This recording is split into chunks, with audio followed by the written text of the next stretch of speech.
Well, hi. Today is Friday, January 10th, 2025. I'm Todd Studer, and this is Morning Coffee. A little bit warmer yesterday, and I can tell it's wintertime because when it gets up to 34 degrees, it actually feels warm. But it made me think that maybe we should think of warmer temperatures and warmer times of the year. I'm just not a fan of winter anymore, but I live in Iowa, and this is just how it is. So what I did is I compiled a list, and actually it wasn't me that compiled it, but a list of travel destinations inside of the state of Iowa that folks that maybe aren't as familiar with Iowa might go to. These are the types of things that we as Iowans often forget that is available to us. So we're going to run down that list. I want to remind you that the Council Bluffs Area Chamber of Commerce has a coffee and contacts. That's going to be coming up this Tuesday on the 14th. It'll be at the chamber office from 8 until 9:30. If you have a business or are involved with the business, it's a great networking chance. I really enjoy these. And also, as Jacob Kuhl from the chamber was talking about on yesterday's show, that annual meeting will be on January 30th. That's at the Mid-America Center, hours from 5 to 8. You do need to get registered. I think it's by the 22nd. The website for the chamber is councilbluffsiowa.com, all spelled out, and you can get registered on there. By the way, the Council Bluffs Business Connection, the referral group that I am a part of, we are sponsoring the 360 camera. So you'll be able to see me and a lot of other members of the Council Bluffs Business Connection hanging out in that area. Also, I saw a notice posted yesterday by the city of Council Bluffs that they've made the announcement about Springfest this year. It's going to be on April 5th and 6th at Tom Hannafin River's Edge Park. It'll be from 11 to 4 each day. And this year, Great American Kites are coming. And they're big, giant, colorful kites. There's going to be live music. There'll be food trucks. Lots of family-friendly fun going on, so get that on your calendar. And also, they wanted to let you know that apparently there's some fake event going on saying that the city's bringing some kind of hot air balloon event.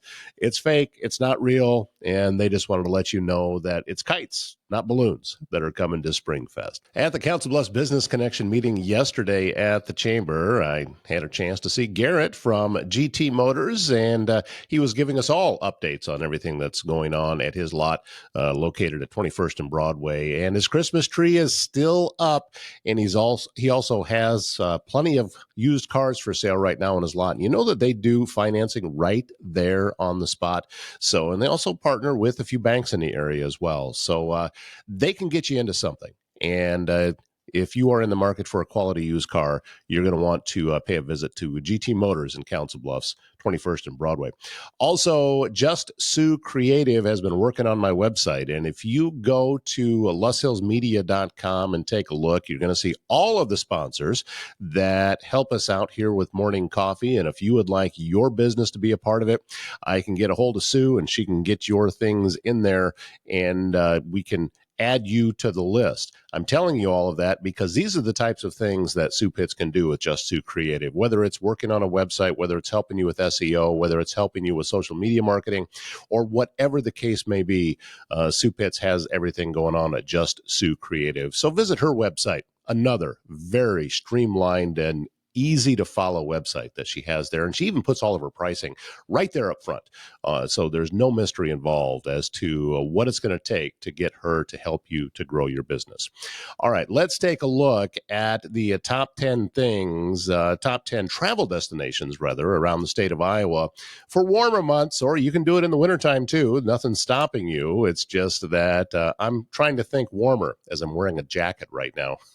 You think it's a little bit on the chilly side. But the number 10 list, this is from traveliowa.com, by the way. As I was looking and doing research into different places, I thought they had a great list. So why not just pass that along? And traveliowa.com is the one that provided this. And number 10 on their list is actually right here at home. The Luss Hills.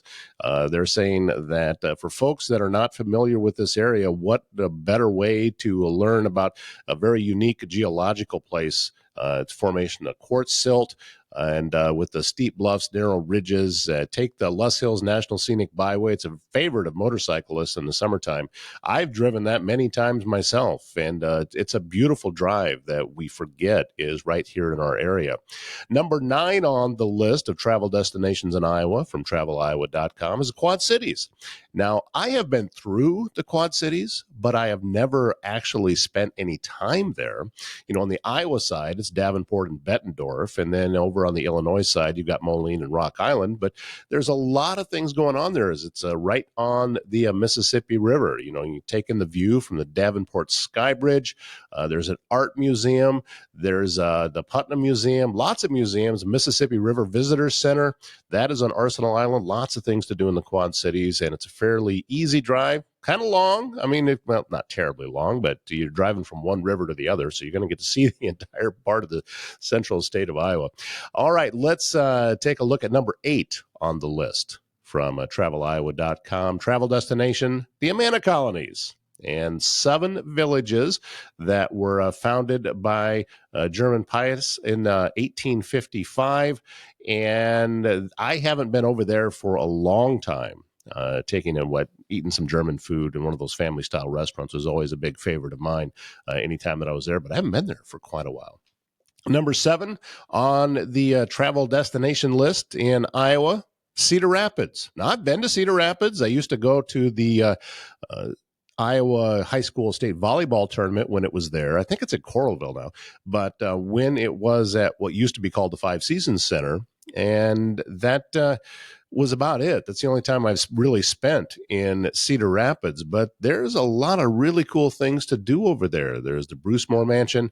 There's also, of course, the National Czech and Slovak Museum. That is there. And a lot of shops, museums, breweries, all kinds of things going on in Cedar Rapids. So there's another travel destination for you. Number 6 on the list of top travel destinations in Iowa is Dubuque. And again, Dubuque, I've been there a couple of times, haven't really spent a huge amount of time there, but it's kind of, where the state of Iowa got started. It was founded 13 years before Iowa even became a state. So you can tour the National Mississippi River Museum and Aquarium. That is there in Dubuque.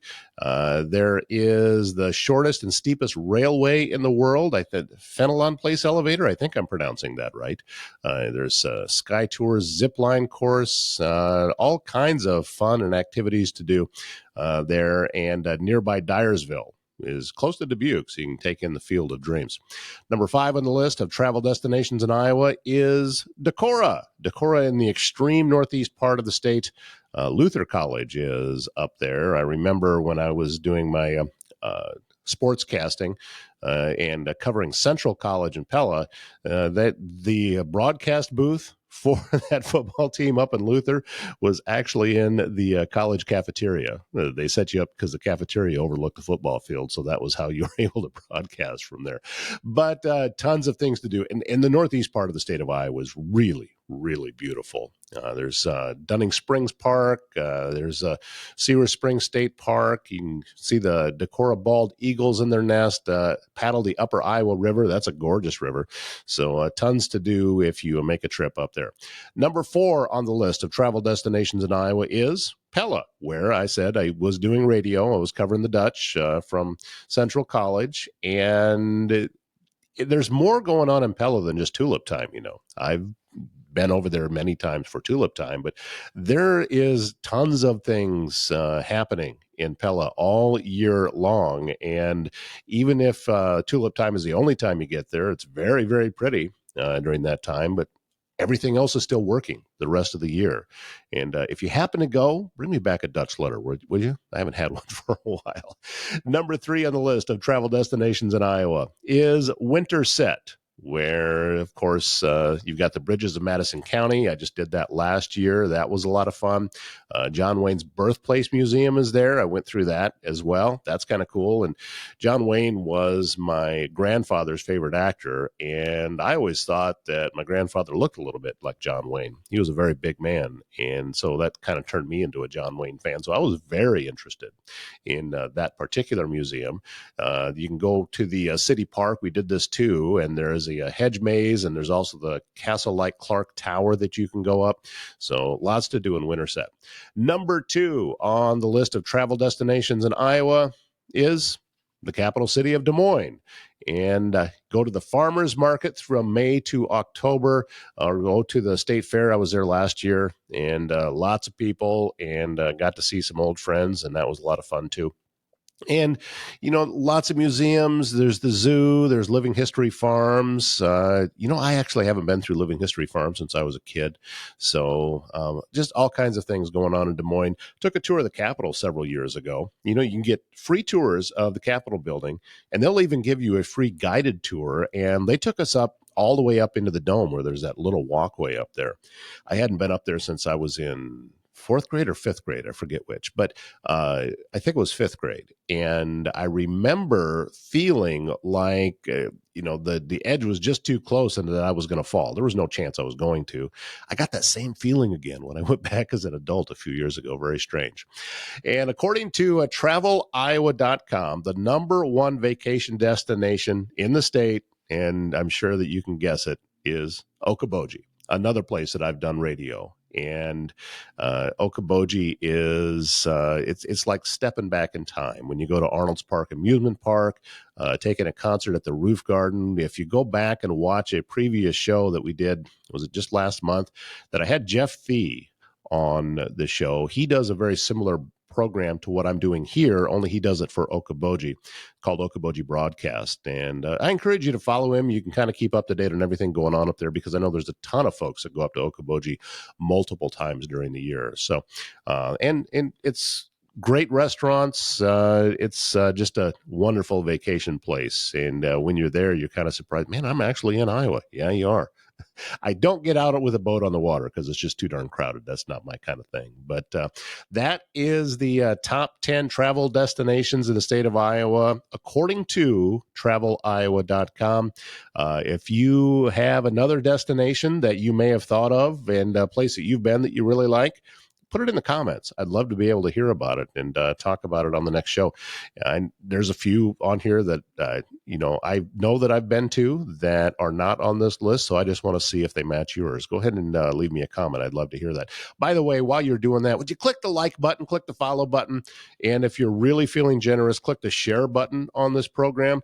All of that is free to do, but it really helps me, and it helps with the algorithm, and it helps to make it so more people see this show, which just helps our local area. We're focused on beginning in Council Bluffs and then spreading out across Pottawatomie County, and like this show, destinations across Iowa. So that's the idea of what it is that we're doing here. And I would love to get more people to see that kind of thing. And likes and shares really help with that.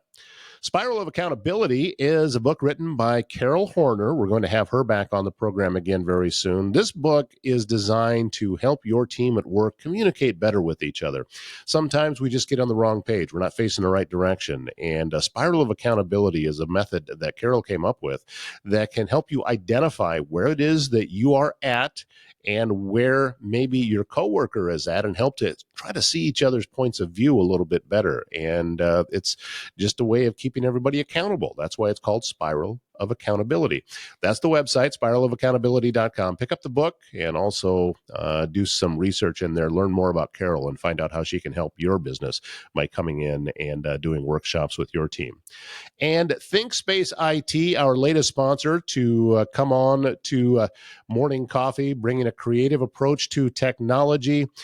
Talking with Jessa and Jason, we're going to have them both on the program very soon. One of the things that they talk about is obviously getting external IT help can feel like it's too expensive. But here's the thing. They can help put you onto a multi-year budget that makes it very predictable about what it is that you're going to be spending, that you don't have to wonder what's the IT going to cost, and then you can budget for it and make all of that happen. And give them an opportunity. Get a hold of Jessa at thinkspaceit.com and just have the conversation, because Jason, it's like, she was talking yesterday in the Council Bluffs Business Connection meeting about experience between her and Jason. And it was, what did she say, about 6 decades combined or something like that. I mean, it was a lot of time that they have in the IT industry. And Jason, she said, really knows his stuff. He knows what he's doing when it comes to IT. So go to thinkspaceit.com and find out whether this company is right for you and can help you with all of your IT needs. We've reached the end of another week on Morning Coffee, and I'm very thankful for all of you who've been giving me such wonderful comments. I'm looking forward to everything that's coming up, not only next week, the rest of the month, but also for the entire year of 2025. Always wanting to get tips about programming that you would like to see here on Morning Coffee. Wanting to talk with more nonprofits and service organizations. So if you know of one, send me an email, toddstuder@gmail.com, and we can get them on. The nonprofits and service organizations, completely free. That is just a service that we offer here to be able to get the word out about what it is that they're doing across the community to more people. So please have them reach out to me. Again, that email, toddstuder@gmail.com. Wraps up this week. Thank you so much. We will see you again on Monday morning. My name's Todd Studer. Have a great weekend.